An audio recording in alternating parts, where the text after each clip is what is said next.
Kasi dalawa eh. Crispy pata at air kare-kare. Yun yung mga unang sumulat sa kanila. So, huwag na natin patagalin pa. Iyakin natin.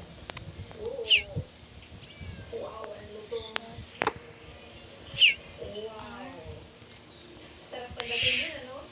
Yung mga singit-singit ng ano, sarap yan. Ito pa, biyakin ko pa. Oh, mainit lang konti. Yan. Oo.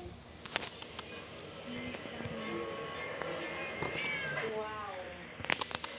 Grabe. Wow. Ito,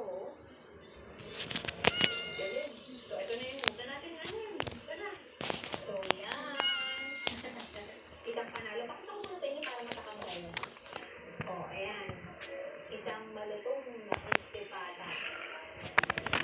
Sasaw-saw natin dito sa panalo nilang sausawan. Okay? Puro na natin yung ano. Yan, let's go.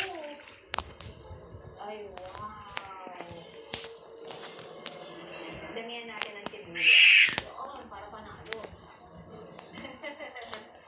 Happy buntis. Let's go.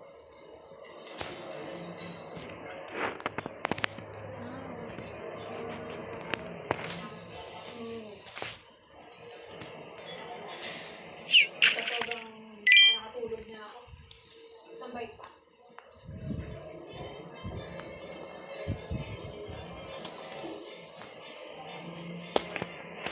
So, ako na yung ito. Konting kwento ulit. So, di ba, yung lola ni Art Evangelista na start nito. Tapos ang nagmani, yung tito niya. Basta in short, pamilya pala ng Kong Pao clan pala. Hindi directly sila Art Evangelista, pero yung family nila at lola niya rin. Ganun. So, isang sausaw. Yun. Let's go.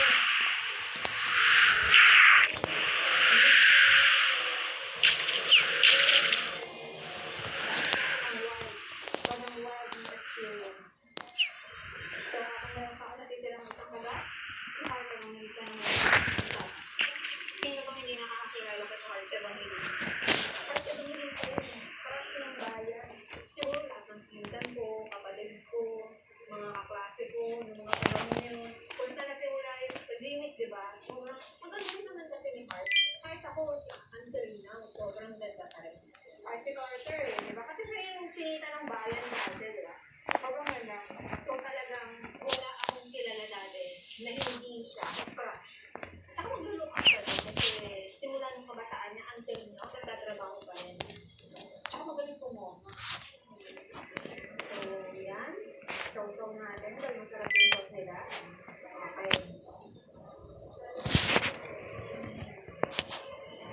Tsaka ang dami niya naging palabas. Ang dami niya naging leading man. Kahit hindi na idol or hindi fan ni Heart, sa mga nakakakilala sa kanya at mga nakapanood ng pinalabas niya, lahat ng mga naging pelikula niya or teleserye or whatsoever, comment below nga. Kung saan kila kayo nakapanood. Diba? Tingnan natin kung anong malalaman yung age niya. Hindi ako kayo hindi ko kayo ibububo. So yan. Ito yung laman. Grabe. Oo. Oh, juicy at ang lambot, oh. Iikot ko yun. Kahit hindi ko na nga lang pagatin eh. So, isaw-saw natin, guys. Kasi, ayan. Hindi ko nalalagyan ng sibuyas. Yun.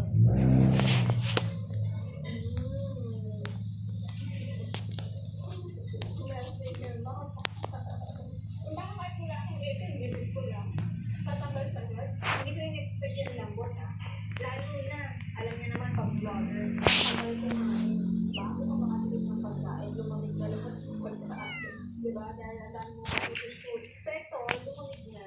Imagine nyo, until now, ang lambot, no effort.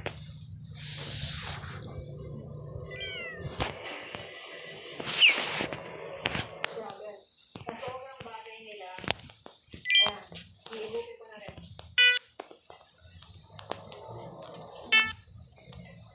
Kaya pala bestseller. Actually, mostly na mga in-order natin, puro bestseller. Kasi dami pa nila sa menu. Maliligo kayo sa kakapili kung ano gusto nyo order. So yun, oh my gosh, another panalo.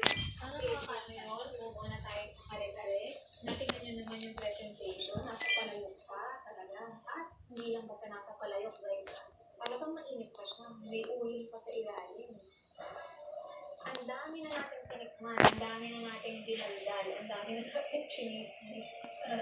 Bakit mainit pa rin, di ba? Hindi siya yung parang alam mo yun, parang lumapot na yan, no? Umuusok pa. Grabe. Kung nakapagpatagal pa, hanggang ngayon, ito yung pinaka-perfect na natitikman natin yung mapapasol pa tayo. So, tapos na tayong tikman natin yung crispy pata. Ito naman, yung kare-kare nila, na isa pa sa sikat sa kanila at dito sila nakilala. Dalawa lang guys. Kung i-google nyo, or ChatGPT, doon sila nakilala. Sa dalawa, crispy pata at kare-kare. Bago ang laman, i-google muna natin yung sauce niya. Ano muna, iban. Kasi hanggang ngayon, ang init pa rin na guys, ha?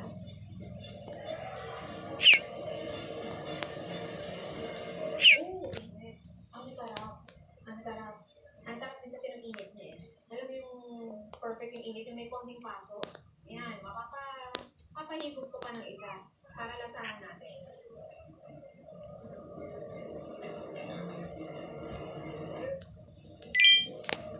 Saktong-sakto yung lapot niya, yung pagka-nutty taste niya.